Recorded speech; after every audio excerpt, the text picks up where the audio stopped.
ॐ भूर्भुवः स्वः तत्सवितुर्वरेण्यं भर्गो देवस्य धीमहि धियो यो नः प्रचोदयात्। हरने को अज्ञान ज्ञान की ज्योति अखंड जलाई, भूपर लाने स्वर्ग योजना युग निर्माण बनाई। ज्ञान यज्ञ के लिए समर्पित जिनका जीवन सारा, उन सद्गुरु श्री राम चरण में विनम्र प्रणाम हमारा, कोटि प्रणाम हमारा। आइए आज हम प्रज्ञा पुराण का परिचय जानते हैं। वह परिचय जो एक लेखनी रूप में, खंड के रूप में, अध्याय के रूप में प्रज्ञा पुराण के अंदर वर्णित है। गुरुदेव ने प्रज्ञा पुराण 4 खंडों में लिखा है, प्रकाशित किया गया है 4 खंडों को। इन 4 खंडों में प्रथम खंड आता है जिसे लोक कल्याण जिज्ञासा प्रकरण के नाम से जाना गया है। इस प्रथम खंड में 7 अध्याय हैं। ये 7 अध्याय हमें लोक कल्याण कैसे हो, उसके प्रति क्या जिज्ञासा है।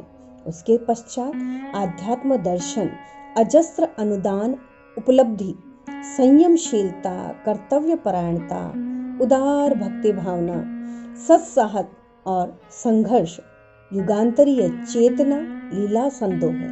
ये 7 प्रकरण प्रथम खंड के अंदर आते हैं जो हमारे भीतर एक जिज्ञासा जगाते हैं कि वास्तव में आध्यात्म क्या है, लोक कल्याण किसे कहते हैं, और इस धरित्री पर ऋषियों के अजस्त्र अनुदान जो हमें प्राप्त हुए हैं, इनसे कैसी उपलब्धियां हम प्राप्त कर सकते हैं और क्या है हमारे पास जो हम बांट सकते हैं। हम अपने भीतर के उस आत्म तत्व को जागृत कर सकते हैं। और फिर द्वितीय खंड आता है। द्वितीय खंड जो महामानव खंड के नाम से जाना जाता है, इसमें भी 7 अध्याय हैं। ये 7 अध्याय देव मानव की समीक्षा करते हैं, धर्म विवेचन करते हैं, सत्य विवेक, संयमशीलता, कर्तव्य परायणता, अनुशासन, सौजन्य, पराक्रम, सहकार, परमार्थ है। इन 7 अध्यायों के माध्यम से एक मानव कैसे महामानव बन सकता है, ये भूमिका उसमें कैसे उतर सकती है, ये जागृत करने का प्रयास द्वितीय खंड करता है। वो हमें महामानव स्तर तक ले जाता है और उसका एक ही कहना है, तुच्छता को त्यागें और महानता का वर्ण करें। तत्पश्चात तीसरा खंड आता है।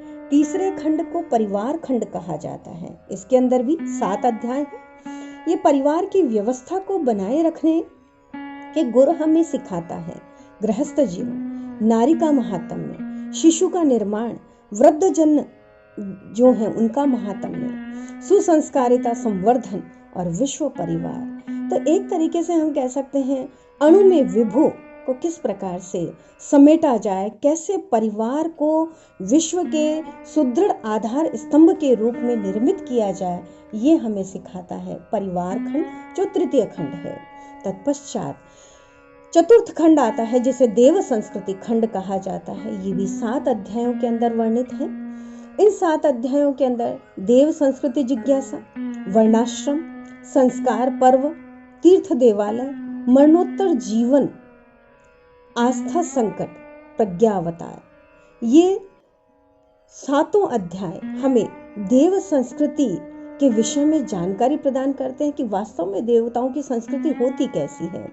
उसके अंदर वर्णाश्रम व्यवस्था का क्या महत्व है, उसके अंदर संस्कार परंपरा का क्या महत्व है, तीर्थ और देवालय किस प्रकार से हमारे मनोवैज्ञानिक भाव भूमिका का निर्माण करके हमें महामानव स्तर तक ले जाते हैं। और मरणोत्तर जीवन ये स्पष्ट करता है कि ये जीवन हमारा पहला या आखिरी जीवन नहीं है, इसके बाद भी है और इससे पहले भी था। तो हम अपने कर्मों को उसी तरीके से मनोवैज्ञानिक ढंग से समझते हुए अपने प्रत्येक कर्म पर पैनी दृष्टि रखें और अपनी आस्थाओं पर आए हुए संकटों से उबरें, अपनी आस्था को प्रखर बनाएं, श्रेष्ठ बनाएं। ये हमारे चारों खंड प्रज्ञा पुराण के एक मनुष्य को एक बहुत ही श्रेष्ठ उत्तम स्थिति में ले जाकर खड़े करते हैं, क्योंकि प्रज्ञा पुराण के ये 4 खंड मानव जीवन के 4 सुदृढ़ आधार स्तंभ हैं। प्रत्येक खंड के 7 अध्याय सप्त क्रांतियों के स्वरूप हैं। ये क्रांतियां जब जीवन में, चिंतन में, बुद्धि में अवतरित होती हैं तो हमारे अंतःस्थल में देवासुर संग्राम उत्पन्न होता है, अमृत मंथन होता है और देव प्रवृत्तियां विजयी होती हैं, असुर तत्व पराजित होता है और समाप्त हो जाता है। अज्ञान से दुख समाप्त होता है, ज्ञान का सूर्य सुखों का उजियारा लेकर आता है, क्योंकि संपूर्ण संसार में किसी की भी सामर्थ्य इतनी प्रबल नहीं है जो आपको दुख दे सके, कष्ट दे सके, पीड़ा पहुंचा सके। दुख और सुख तो बाहर से नहीं आते हैं, ये हमारी अनुभूति से, हमारे मन से जन्म लेते हैं। जो मिल रहा है वो हमारा अपना क्रिएशन है, हमारा अपना सृजन है। साधु, कभी बच्चों को दीवार पर गेंद मारकर खेलते देखा है? जितना तेजी से गेंद फेंकी जाती है, जहां से फेंकी जाती है उतनी ही तेजी से उसी जगह तक वह लौट कर आती है। जैसा व्यवहार, वातावरण अपने चारों ओर हमने बनाया है, वैसा ही परिणाम जगत से भी हमको मिलने वाला है। और कभी आपने टॉर्च का प्रकाश कभी अंधकार में फेंका है? नहीं फेंका तो फेंक कर देखिए।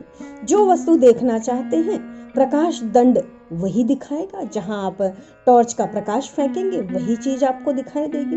तो सत्य है ना, किसी भी कृत्य को, अनुभवों को जिस दृष्टि से देखेंगे वैसा ही दिखेगा। नकारात्मक देखेंगे तो दुख, सकारात्मक देखेंगे तो सुख। सत्य है ना श्रीमान? चयन हमारा है, सुख चाहते हैं या दुख, हमारे स्वयं की सामर्थ्य पर, चिंतन पर निर्भर करता है। प्रज्ञा पुराण हमारी बुद्धि को चयन करने की प्रक्रिया में समर्थ बनाती है। बनना चाहते हैं ना समर्थ, तो आइए अब प्रतीक्षा को अपने प्रयास में बदलते हैं। इस पावन कथा को अपने श्रवण रंध्रों से मर्म तक और मर्म से विचार तक, विचार से कर्म तक लेकर चलते हैं और तुच्छता को त्याग कर, देवत्व को धारण कर इस सुंदर संसार को स्वर्ग बनाते हैं।